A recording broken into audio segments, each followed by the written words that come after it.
তো শ্রাবণ মাসের চতুর্থ সোমবার আমার কেমনভাবে পার হলো সেটা তোমাদের সাথে শেয়ার করছি। জানি একটু দেরি হয়ে গেল পোস্ট করতে। তো হ্যালো গাইজ, গুড মর্নিং। আর মর্নিং মানে এটা পুরো আধটা রাত, এখন বাজে 3:30 4টার মতো বাজছে। আর এখন আমরা যাচ্ছি জল ঢালতে।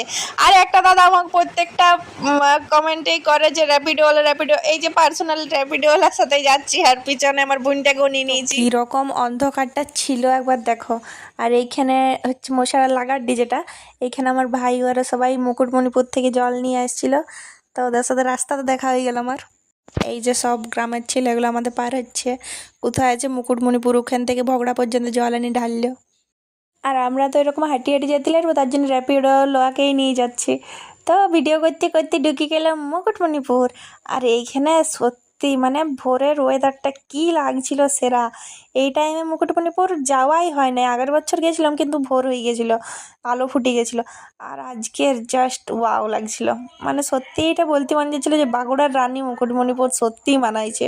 এইখানে সবাই জল নিয়ে নিয়ে চলে গেছে, অনেক ভক্তা চলে গেছে, আমাদের একটু দেরি হয়ে গেছিলো। আমার বোন কুম্ভকর্ণের মতন ঘুম দিচ্ছিল তার জন্যে।